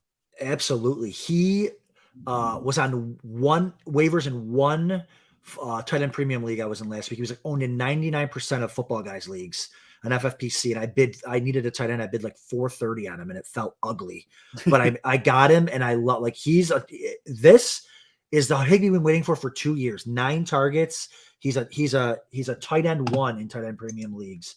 Yeah. 9 targets. He finishes tight end 4 last week. If that's gonna be a thing, he's gonna smash. Yeah. 20 targets through 2 games. I mean, that's excellent. Incredible. Obviously, we shouldn't expect it to stay quite up that far, but he's prominent. He doesn't even have to be good to score for us at that level. So yeah, that's nice. Hopefully the Atlanta coaching staff was watching that game and seeing what they were doing with their tight end. Yeah. We'll get to him in a minute, but before that, the Rams backfield, a near even split in this one. Darrell Henderson, 35 snaps versus 27 for Cam Akers, so still the leader, but a lot closer than week 1. Routes were 19 to 8 in Henderson's favor. Targets 3-0 though in Akers' favor. Carries 15 to 10 in Akers' favor. So whatever Akers showed Sean McVay last week leading up to the game, I guess it was enough to get him more involved. And I think it's going to be a frustrating backfield going forward. Yeah, I think it's going to be frustrating if you are if you were a 4th round Cam Akers drafter. Like, okay, there's signs of life, but like if you were drafting Darrell Henderson all summer in the 10th, 11th round, I think even this is okay. I mean, he scored. Again, you kind of get lucky to score when you have 0 targets and 10 carries, but I think we kind of saw there's probably going to happen, the Allen Robinson thing, the Cam Akers thing. All right, let's get these guys involved. They got crushed by Buffalo. I always respect coaches that screw up one week and then they turn around and say, okay, how do we fix this? Let's get the ball back to not that Cam Akers is better than Henderson, but they adjust. All right, let's come out. Let's feed the ball to Allen Robinson. Let's get Cam Akers more involved. I don't think it's gonna be that frustrating if you own Henderson because you probably weren't counting on him that much. But it's going to be frustrating if you've got 4th round Cam Akers because, again, it's better signs from last week, but you still, I mean, how are you going to start again? I mean, he ended up 15 carries, which is fine, but like you said, it's 50-50, and they were winning most of this game. There's going to be games where they're playing from behind, and he saw 8 less snaps than Darrell Henderson. Yeah. And so you need to know those usage numbers because you look at the opportunities and you would say, 18 opportunities for Akers to 10 for Henderson. All of the targets went to Akers. So you'd think, okay, they went back to Akers to lead this backfield. Not the case with how much they were actually on the field, especially in the passing game. So certainly be aware of that and don't overrate Akers or underrate Henderson's role going forward. On the Falcons side, it was Drake London dominating targets, 12 of them in this one, 46% of Marcus Mariota pass attempts, 32% target share for London overall through 2 games. No one else saw more than 3 targets among Falcons, and that of course included Kyle Pitts. So are you worried about him? Him? Kyle Pitts, the man? No, I'm not worried about Kyle Pitts, the man. Arthur Smith needs to be fired today. Arthur Smith. I don't care about fantasy football. All you care about is winning. You're 0-2, Art. You're 0-2. Throw the ball to the most talented tight end we've ever seen. 6'6", 4'4", 40. His 5 targets in 2 games combined. Game on the line. He runs a wheel route into cover 4 coverage, and they throw up a prayer to Olamide Zaccheaus being covered by Jaylen Ramsey. What are we doing here, guys? Let's throw the ball, hand the ball, toss the ball. Whatever we got to do, get the ball to Kyle Pitts. You're 0-2, you stink, and now we know why. Again, I'm obviously a huge Kyle Pitts owner, but and listen, the arguments around Kyle Pitts was, oh, his quarterback stinks. Matt Ryan stinks. You saw Matt Ryan yesterday. He stinks. Matt Ryan didn't make Kyle Pitts last year. Throw the ball at 5. Look at, Dalton Schultz. He stinks, but you know what he does? He runs 5-yard out routes, and they throw it to him. Just throw the ball to Kyle Pitts. He's going to make it happen. It's gotten to the point where people who I love and adore on Twitter have gotten to the point where they're saying maybe Kyle Pitts isn't good. Is this where we're at now? Kyle Pitts isn't good. That's what you've done, Arthur Smith. You've made people believe that Kyle Pitts isn't good. So let's see. Let's see if they can do what all the other smart coaches done. Get back in the lab. Oh, we screwed up. We didn't throw the ball to Allen Robinson. We didn't do this with that player. Get in the lab. Feed the ball to Kyle. Hopefully this is one of those games where all right, he comes out next week with 15 targets and just shows out. But I'm concerned that Arthur Smith is that stupid, and it's not going to happen. Yeah, we don't have great results so far. Marcus Mariota is certainly not helping him either. He worked a little deeper this week versus the week 1, a yard deeper in yards per pass attempt, but threw 2 picks. They only attempted 26 passes in a game where they were trailing most of it. So not a great situation. I do think starting out 0-2 increases the chances that we get Desmond Ridder in the lineup at some point. And I think that will be good for everybody here, because not that he's necessarily better than Mariota. We have no idea. We'll wait and see if that's the case, but we've seen enough of Mariota at this point to know that he's Tyrod Taylor, really. There's just not a whole lot of upside here, and it might be a passing downgrade from Ridder to Mariota. I think that we'll be more likely to see downfield throws from Ridder, which would help the big speedsters that Atlanta has at pass catcher. So I have my fingers crossed here for Desmond Ridder, and not only because I have him in Superflex tournament rosters, just waiting for that upside to take the field. And listen, Drake London's fine. I have some Drake London. He, that makes sense. Get him the ball. It didn't look like he was being covered by Jaylen Ramsey. And again, I don't even know. I haven't looked yet or heard. Was Jaylen Ramsey bracketing Kyle Pitts? I don't know that, but do you know how easy it is to get the ball into a tight end's hands? It's so easy. It's so easy. He played 57 snaps, which led the team up behind Mariota. He ran more routes than any other player, ran 29 routes, ran more routes than Drake London. And even Jared tweeted out last week that, he blocked more last week in week 1 than he had all last year, almost combined. But that's I want him at tight end. That's where I want him. If that means he's blocking a little bit more, fine. I want him at tight end running routes against linebackers. But they weren't even looking at him. The one time they look at him in the end zone, he looks at him 8 seconds late and throws it 15 feet over his head. He was open for 5 seconds. They just got to make a concerted effort. He's got to be the first read on almost every play. I think where you really want him is in the slot. He was only there 31% of the time in week 1. That's fine too. Haven't seen the numbers yet from week 2. So yeah, it certainly seems like they're not maximizing this particular asset. We'll see if they're capable of doing so going forward. Cordero Patterson, 13 pass routes against the Rams versus 11 split among the rest of the team's running backs. We're talking about Tyler Algier in his first NFL game, Avery Williams, Caleb Huntley worked in. So, Patterson's the leader, but not dominating an area that it seems like he should be dominating, and just 1 target from that. So tough to say whether that's the fault of the coaching or the quarterback. split receiving with Avery Williams in week 1 as well. 5 targets in that game, caught 3 for 16 yards. So I think that we should be getting more receiving from Patterson so far, but it's a little bit worrisome that we're not getting clearer number one receiving back usage for him. 10.2% target share through 2 games, which is just okay for Patterson. 10 carries in this game against the Rams. That matched Tyler Algier, who was a healthy scratch in week 1. So I think going forward with Patterson, he's going to be usable, but I think if you're going into a game where there's significant underdogs, you got to be more wary of Patterson, consider not starting him. Yeah, exactly. In a big underdog game like this, you think he would get more targets. He didn't. 10 carries is fine. Like that's, fine. Usually 10 carries and 5 or 6 targets will get Patterson there. He did have a goal line carry or 2. He was stuffed on. That's all you can ask for from a perspective of usage. I going back earlier to a couple games before this that we talked about, Gibson also had another goal line carry. He was stuffed on. So again, usage, like we can't, if the player doesn't get in, the player doesn't get in, but just give them that opportunity to do that. It's just interesting. Like you said, 11 routes run by Algier, Avery Williams, and Caleb Huntley, and only 13 by Patterson. So he should be getting a little bit more of that. I don't know if maybe Patterson was banged up, or again, we don't know if coaches go in on planning to do that, planning to give an Avery Williams 5 routes, but I think that'll end up coming back around because again, another loss. You didn't use Cordarrelle in the passing game. You didn't use Pitts in the passing game. So we'll see. Hopefully they can right the ship.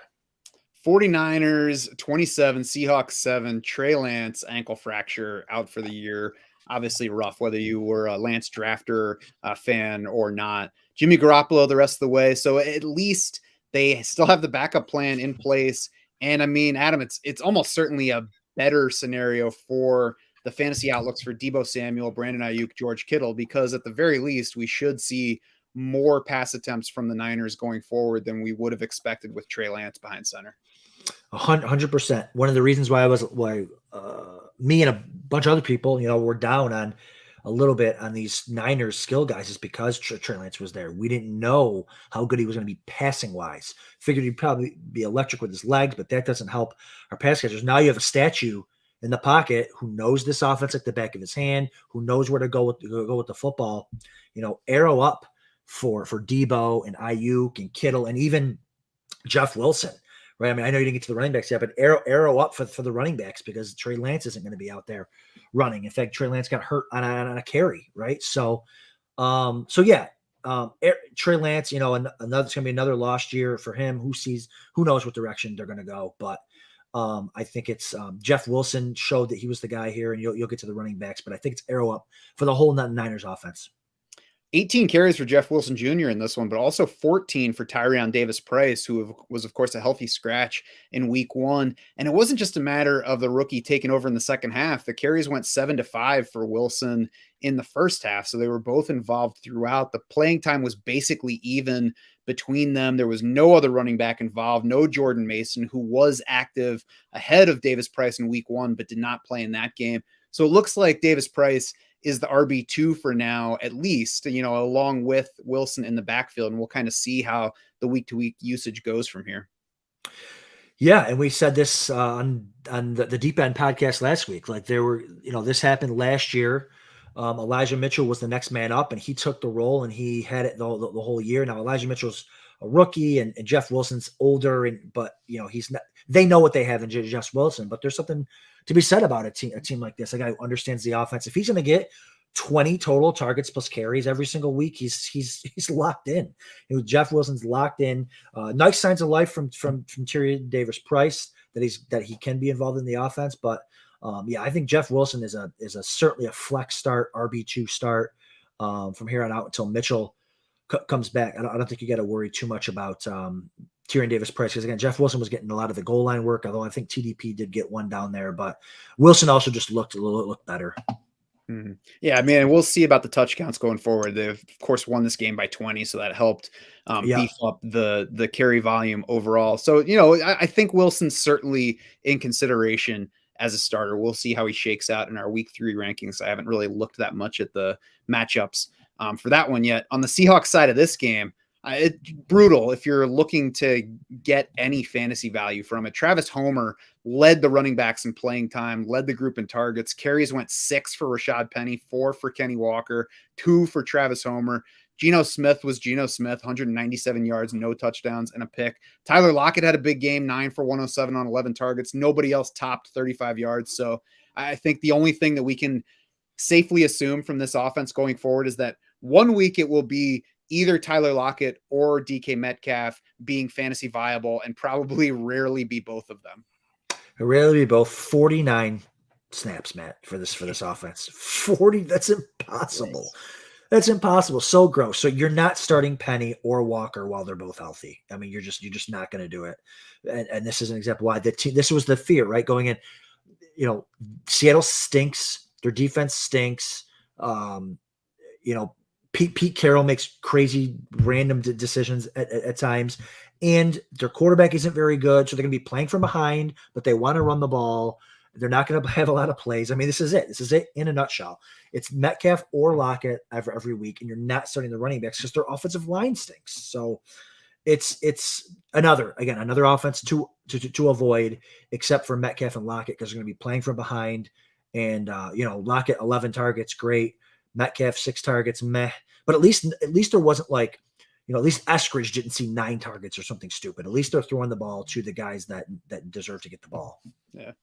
Seahawks fans should be booing the team for not trading Pete Carroll to the Broncos instead of trading Russell Wilson there. On to the Cowboys and the Bengals. Cowboys 20-17 victors here. And on the Bengals side, the sacks are definitely a problem for Joe Burrow. 6 by the Cowboys yesterday in 45 dropbacks. It's a 13% sack rate. 7 sacks by Pittsburgh in week 1. I mean, if we're Joe Burrow owners, there's not a whole lot you can do right now. The Dallas defense was good last year, so it's not shocking that Joe Burrow had a lackluster fantasy outing there. But I think that the fact that the sacks remain so high volume and such an issue make him a potential sell high after he has a big game. I'm not saying right now, because you can't sell him high off of a disappointing game at Dallas. But I think that, when Joe Burrow does have a big outing, which is definitely coming at some point, you at least consider the possibility, kind of at the level of DeAndre Swift, where I'm not saying you have to get rid of Joe Burrow or he's going to wreck your season. Just consider it, because it really could be an issue at some point, especially with the injury risk. Yeah, you got the injury risk. The line is not holding up. I would sell Burrow, but I don't really have him because I didn't want a guy that doesn't run. I mean, Burrow had a bad, when you have a pocket passer that has a bad game, he can't do anything for you for fantasy wise. You know what I mean? Like Kyler Murray stunk yesterday, but he puts up a ton of fantasy points because he holds the ball for 29 seconds, runs 80 yards and scores. Right. So, you want those mobile quarterbacks, because when you're not mobile and you have a bad game, you can't produce. So if you have Burrow, like you said, Matt, get a good game out of him and then trade him. He stunk at the beginning of the year last year too. He was cut in a lot of leagues. I know that the main event champs last year picked up Burrow off waivers and ended up starting him the last couple of weeks to win the whole thing. But Burrow does have a high ceiling, right?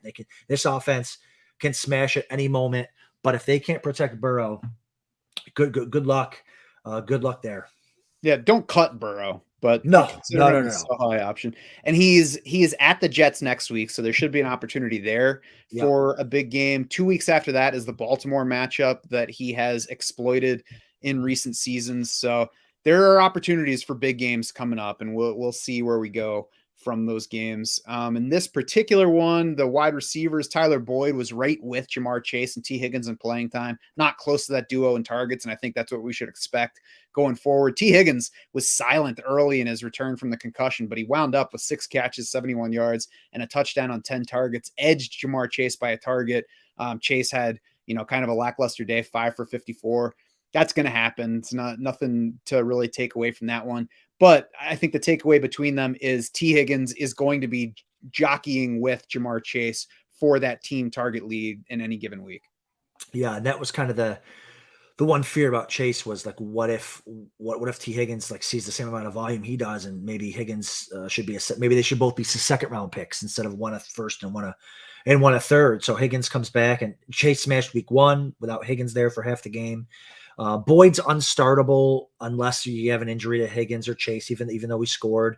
As much as I love Tyler Boyd, I think he's a great slot receiver, but unfortunately he's like fourth in the pecking order there as far as targets are concerned. And sometimes fifth. I mean, he's behind Hayden Hurst and Joe Mixon this week. So yeah, I mean, again, Chase and Higgins are going to get theirs as far as targets are concerned. And Chase almost snapped one off yesterday. He caught a slant over the middle and was one guy away from breaking it off. And so he always has that in his repertoire. But yeah, it's going to be, they might be alternating weeks as we go forward, Chase and Higgins. Yeah, don't be surprised about that. But yeah, Tyler Boyd is Jarvis Landry, but playing with two alphas. And he's probably not even quite as high on that alpha chart as Jarvis Landry is. So I agree. Tyler Boyd's a handcuff. On the Dallas side, Cooper Rush, 19 of 31, 235 yards, 1 touchdown, no interceptions. We will take that absolutely every week going forward. Obviously had the team in the game. CeeDee Lamb for the second straight game, 11 targets. So he only caught 2 balls in the opener, but did have 11 targets in that game, had 11 in this one, caught 7 for 75, 35.5% target share in this one. I actually got an email from a subscriber saying that somebody dropped CeeDee Lamb in their league. I don't know if it was before yesterday's game. I'm assuming so, because I don't think you drop a 7-catch CeeDee Lamb, but that's where people were on worrying about this Cowboys offense. So CeeDee Lamb could be somebody to acquire right now. I don't even think a 7 for 75 game is one where I'm sure that there are some CeeDee Lamb owners that are like, okay, I guess he'll be all right until Dak Prescott gets back.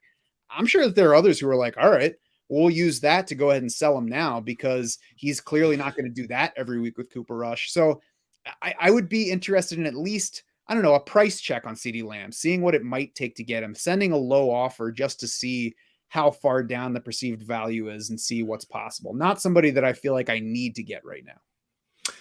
Yeah, agreed there. CeeDee Lamb look good. Like you said, those 11 targets are sweet. 7 for 75. Awesome. And it'd be nice to see him get in the end zone. I mean, he's a great like red zone goal line threat. I mean, that's one of his strengths is his body control, his acrobatic catching, his route running down there. So hopefully that comes. Yeah, I mean, I can't see Lamb having some blow up week where you have to worry about like, oh, the price is going to skyrocket on him if you wanted to trade for him. I certainly wouldn't be trading Lamb right now because again, someone's going to try to fleece you. So I would either hold Lamb or yeah, like you said, go test, go see what, because we're playing for the end of the year. We're playing for the playoffs. We're playing for the big money. Dak's coming back eventually. So if Lamb can give us 7 for 75 until Dak gets back, fine. I feel much better about it because I do have quite a bit of CeeDee Lamb, so that's fine. I saw some people didn't start CeeDee Lamb this week. That's tough. I don't think I could do that a lot, but yeah, no, this is nice to see that he doubled up the next target guy from the receivers. I know Pollard had 7 targets, which was sweet to see, and so we'll see if that's the same moving forward. I would bet that there are some leagues where you could trade Garrett Wilson for CeeDee Lamb straight up this week. Yes, absolutely. Yep. Tony Pollard, 7 targets, especially sweet because we were kind of forced to start him on our Draft Sharks main event team in the FFPC. So nice there. 4 catches for 55 yards, also had 43 yards and a touchdown on the ground. And actually his rushing touchdown came from a yard out.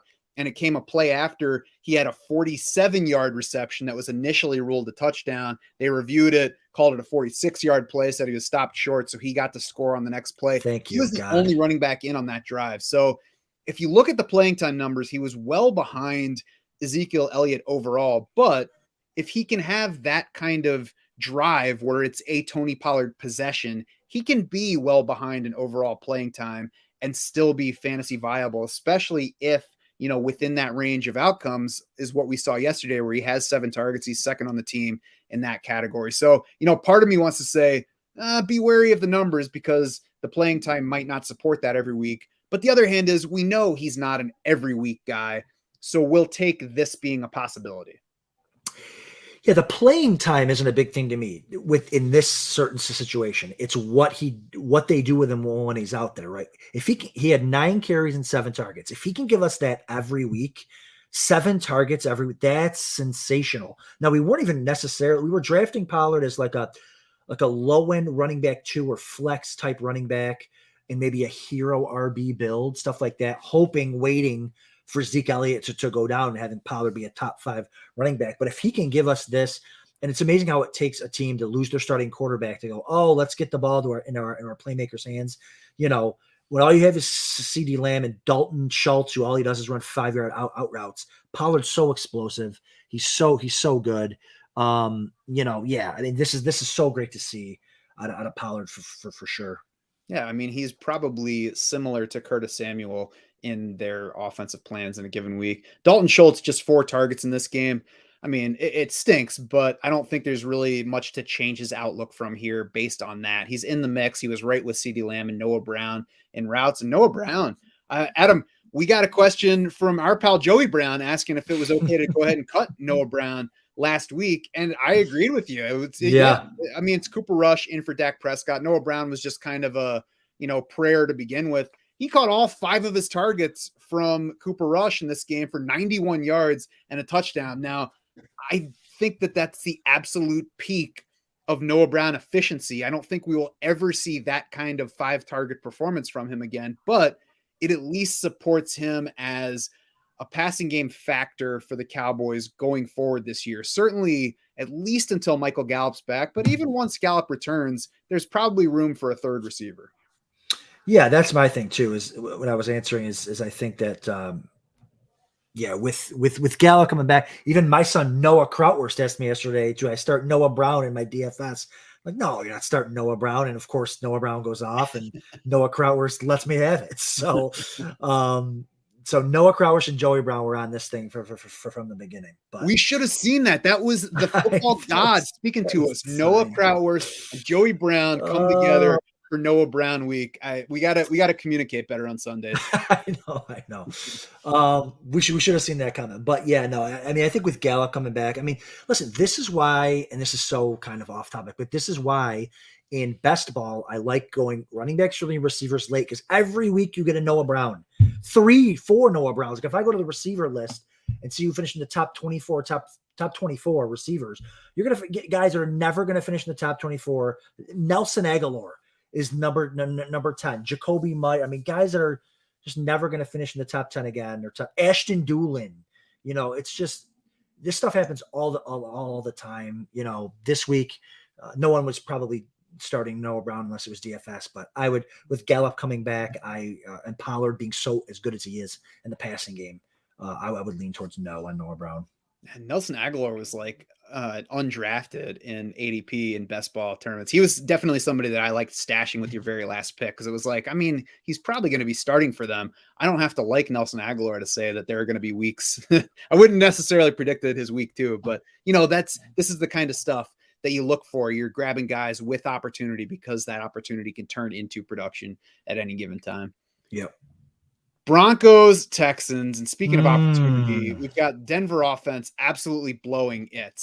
Russell Wilson was the killer for me for underdog pick'ems, for sleeper over-unders yesterday, because he seemed like a lock to go over facing the Texans. 16 points, 16-9 win here. This offense sucks, and it makes me mad because there is no reason that it should, and it's strongly there's one good reason. There's one good reason that the coach is just a moron, because Russell Wilson is an excellent player, even if he has times where he's not that good. They have plenty of pass catchers in this offense. They have a strong backfield. There is no reason for this team to ever score fewer than 20 points, especially at home against Houston. Yeah. Fire Nathaniel Hackett now. Like, what else do you have to see? The play calling's terrible. The game, even if you were like, oh no, he's a great leader of men and he's great at managing a game. I mean, I've never seen worse. He can't even get his field goal unit out on the field twice in a game. Like, everyone knew he stunk. I mean, he comes from not even a great coaching tree. It's just so bad. Nathaniel Hackett's terrible. The offense is going to suffer. Jerry Jeudy, unfortunately, gets hurt in this game. But yeah, I mean, what an embarrassing. He's just an embarrassment. The fans are booing Hall of Famer Russell Wilson at home, and they should be, but it's not Russell Wilson. It's Nathaniel Hackett. Just the worst play calls ever. Oh, he's just terrible. I blame Aaron Rodgers for this. The Right. Broncos fans were also counting in unison as the play clock ran down yesterday, just to make sure that Denver got the playoff, which I saw on Good Morning Football on NFL Network today. So that was fun. Javonte Williams, kind of mad production in this one, 75 rushing yards, 1 catch for 10 yards on 4 targets, but he doubled Melvin Gordon's playing time. So if you have Javonte Williams, you should at least feel good about how much time he's spending on the field, even if you need to not watch his offense play any games. Cortland Sutton obviously capitalized on Jerry Jeudy leaving, 11 targets, 7 catches, 122. Javonte Williams was second on the team in targets in this game with 4. So that's how good a job they're doing of supporting a decent offense. 7 other guys in the range of 1 to 3 targets. And I if there's anything else you want to say about the Broncos, fine. I don't even want to talk about them anymore. Why do I just Jerry Jeudy crushed me yesterday in fantasy, just losing. I have so much Jeudy, and he comes out, he runs 5 routes, has 3 targets on 5 routes.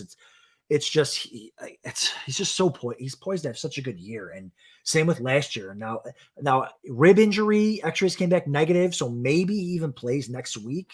But it's a situation where with me, man, just let him rest a week if that even helps him. Let him rest a week, bring him back the week after that. But losing, man, when you play high stakes, high volume, losing a player in the first quarter of a game across a bunch of your leagues just crushes you. But yeah, Jeudy looked good out there. Alberto, I guess I don't even have a lot of Alberto, if any. I think I have a George Kittle Alberto team because I needed to start him. But 2 targets, so stupid.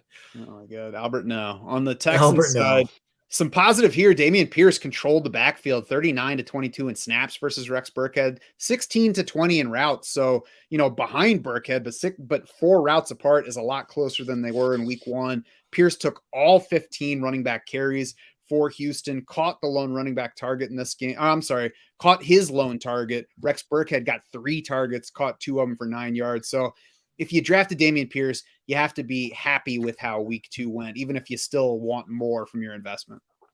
Yeah, he looked pretty good. I mean, again, it's the tale of 2 seasons. If you got Dameon Pierce in round 10 and beyond, you're super stoked about the 15 carries, 1 target, 0 RB, hero RB, RB2, something like that. Fine, great. If you took him in the 5th round, you're still not happy, but at least, again, 15 carries to 0. Like, what more are you going to ask for out of Dameon Pierce? 1 target to 3 for Rex Burkhead had 3. Fine. If Burkhead's going to be the pass catching back, fine. That makes sense. But again, a coaching staff that admitted last week they screwed up. Dameon Pierce didn't get the ball as much as they should have. They come back and they go 15 carries to 0 for Dameon Pierce. Looked fine. Looked good doing it. Didn't have a lot of rushing lanes. I mean, the Broncos defense is good. They just have a terrible coach. So yeah, and even looking at the receivers, like Cook's 9 targets makes sense, right? 9 targets is fine. It's great. So yeah, we'll see how this offense looks moving forward. But if it's running through Pierce and Brandon Cooks, I think those 2 guys will be fine. Yeah, and Cook's clearly ahead of Nico Collins in usage. We had targets close, 10 for Cooks, 9 for Nico Collins. But Cook's on the field a lot more. And this is just not a good enough offense to bet on the secondary target. There's going to be weeks where it's Nico Collins, but not weeks where you feel good about starting him. So I would play Brandon Cooks and forget about everybody else in the passing game until Brandon Cooks gets hurt. Let's hope he doesn't. Cardinals, Raiders, 29-23 final. Cardinals came back from down 20-0 at the half.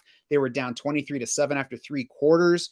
They did come back. We've all probably seen the highlights at this point. Obviously, it's, what we all knew about Kyler Murray is even if he has a rough game, even if the Cardinals are playing down to their coaching level, he's capable of bringing them back and scoring the points by himself. And yet I can't just enjoy it, Adam, because we lost James Conner to an ankle injury in this one. Brutal stuff. Another in-game injury. He only played 18 snaps. And of course, Darrell Williams ends up with 60 yards rushing and a score and two catches. Like, just add all that on to Connor and he would have had a really, really good game. So that's enough, brutal there. But yeah, I mean, it's a good sign for Kyler Murray again, even in a bad game, he's running around. And that was the whole thing. Like, no one ever thought Kyler Murray's the best quarterback in the NFL, but he was my QB1 because no matter what happens, he's going to end up scoring fantasy points. He lost his number. He doesn't have Hopkins. He lost another receiver. His slot guy isn't Rondale Moore isn't playing. So the offense is just going to get better and better as far as getting skill guys back. So don't go trading away Kyler Murray. With Connor out, you mentioned Darrell Williams got the yards, got the score, but it was identical playing time between Williams and Eno Benjamin, 8 carries apiece, 4 to 3 targets favoring Benjamin slightly. So I would expect that if Connor misses further time, it will be a split backfield like that, which will obviously lower the ceiling for both guys. Yeah, which is kind of what we anticipated. Like, this is why, like, some situations are like Jaylen Warren is much better to have in fantasy than either one of these guys, because if the starter goes down there, you got Jaylen Warren's getting all of the work, whereas these guys are splitting. Another thing, I saw James Conner celebrating at the end of the game with those guys, so I don't think hopefully it doesn't seem like it's too bad. Like, I feel like he would have been on crutches or something, or not out there if it was really bad. So hopefully Conner can maybe miss just a week, or maybe nothing at all. Yeah, if he's anywhere on camera at the end of the game, that's a good thing, especially if he's not sitting on a cart. Right. Zach Ertz playing time up versus week 1. He matched Marquise Brown for the target lead with 11. So we like that. It makes Zach Ertz a weekly guy going forward. Greg Dortch down to 3rd among wide receivers in routes and targets, did catch all 4 of them for 55 yards and a touchdown. It's just a matter of time until Greg Dortch is not on our radar anymore. The involvement is good enough that it's a positive for Rondale Moore. And it's good that he was at least efficient enough to deliver if you played Greg Dortch off of his kind of, look at me week 1. Yeah, I guess. But like you said, it's not going to last forever. Maybe just a couple more weeks. I mean, I wouldn't even necessarily roster Dortch, although he probably looked. But I mean, AJ Green, before, just looks. He's allergic to scoring. Like, just every little thing, he doesn't get his feet in, or some guy swipes his hand, and then all of a sudden, back of the end zone, impossible throw, Murray with his eyes closed, and he catches it sliding in the back of the end zone, and then hurts himself. Like, AJ Green is just so bad. But I don't think Dortch can be much better than him. Yeah. On the Raiders side, Devontae Adams disappoints, but, that just happens. Nothing to worry about overall. It's encouraging, on the other hand, for Hunter Renfrow that he led the team in week 2 targets, 10 targets, 7 catches, 59 yards, had the fumble at the end, also has an injury that we're going to have to watch to see how significant it is. But, you like that it's possible for him to lead in targets if you drafted Renfrow. And then Darren Waller right behind, 8 targets, 6 catches, 50 yards, and a touchdown. So, it's kind of the mix that we expected, more than Devontae Adams dominating the way he did in week 1. Yeah, no, I had a feeling this was going to be a Renfrow game this week. I guess he faced a pretty good slot corner in week 1, the same slot corner that shut down kind of the Chiefs underneath stuff. I think Juju had a poor game against the same slot corner. So a lot of times that stuff can happen. We knew Renfrow wasn't going to, when you get these elite slot guys, man, the quarterbacks trust them. Just see Amon-Ra St. Brown. He's an elite slot guy. He's just going to get targets. This is a great week for Renfrow. Again, he might be concussed. Fumbled kind of twice there at the end. He fumbled like once on the drive before. Maybe it was the same drive. They recover it, and then once to end the game there. But yeah, Renfrow's a fine wide receiver 3 moving forward. And Josh Jacobs was Josh Jacobs. Nothing exciting unless you still get excited by the number 69, because that was his rushing yards. Caught his lone target for 12 yards. The rest of the backfield, though, 1 carry to Zamir White, 1 target for Amir Abdullah. Those 2 guys played a combined 20 snaps versus 48 for Josh Jacobs. So he's the guy. I mean, it's not going to mean big numbers, but he's viable. Yeah, he's viable. I mean, I know we were taking him and he was going in like round 7 or 8, later on. It's like, fine. I still would just 1 target just doesn't. It's 18 carries, right? So a target is worth almost 3 times what a carry's worth. Like, give me 10 carries and 6 targets. Jacobs is just, unless he scores, it's going to be really tough for him to even be an RB2, because 18 carries a week is a lot. Running backs don't get that anymore, and when they do, they end up wearing down. Yeah, I mean, this is what we knew was coming, though. It's why he wasn't a target player. It's why he was fine. If you guys are going to just keep leaving Josh Jacobs there, I'll take him. And now it's all right, I need a starter. I'll toss Josh Jacobs in that spot because he'll get the carries. Maybe he finds the end zone. If he does, it's a good week. Otherwise, it's just kind of an week. So, not somebody that's changing your season, but this is what I was hoping for Josh Jacobs. I would love to get more targets. I don't think they're coming because it just doesn't seem like the Raiders want to give him that. So, it's going okay so far. We'll leave it at that. And then the final game for this one, Green Bay against the Bears.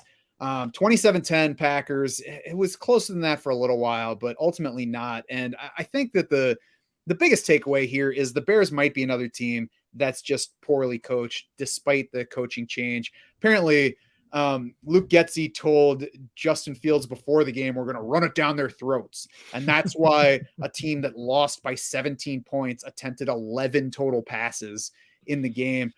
They're also just not good. The first half total offensive plays went 40 for Green Bay, 17 for Chicago. At least in the second half, it was even 26 Green Bay, 24 Chicago. But, we need more from the coaching.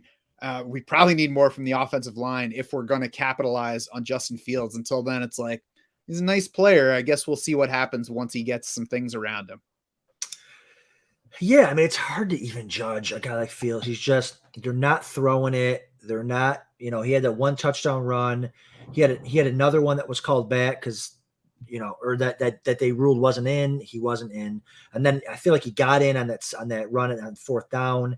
But they would have gotten in if they didn't start him from a shotgun position. I know, so what stupid. Did he need? 3 more inches? Yeah, he needed a full head of steam. Idiots. They were literally this far away from the goal line. You just needed to take it and do this with it. But I don't know. I'm not an NFL coach, so I don't understand how that stuff works. But yeah, the offense is they're just like you said, they're just not good. The skill guys aren't that good. The offensive line stinks. So Justin, I mean, who knows what's going to happen with Justin Fields? I mean, if he continues this way the whole year, they're going to be terrible. They're going to have a shot at an elite quarterback in the draft.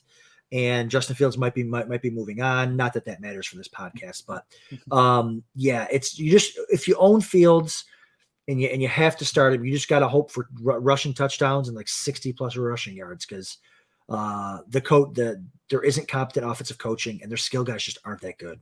And stuff like route rates don't matter for the pass catchers in quotes if they're going to be throwing fewer than 20 passes a game, which they have done in each of the 2 games so far. So there's really not a whole lot to discuss for Darnell Mooney, Cole Kmet. I mean, there are going to be teams that probably have to start them in week 3. If you can help it, try not to. I would say for week 3, I would definitely start Logan Thomas over Cole Kmet.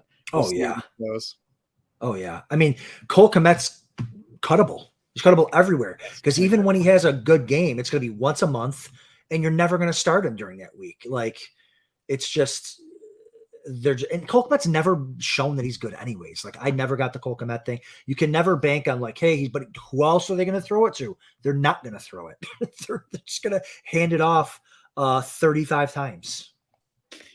Run it down your throats for a 17-point loss. On the Green Bay side, we did get Allen Lazard back. Only 3 targets in this game, caught 2 for a whopping 13 yards and a touchdown. But despite entering the game questionable, he did immediately lead non-quarterback skill players in the Green Bay offense in playing time. He did run 8 more routes than anyone else. That means something.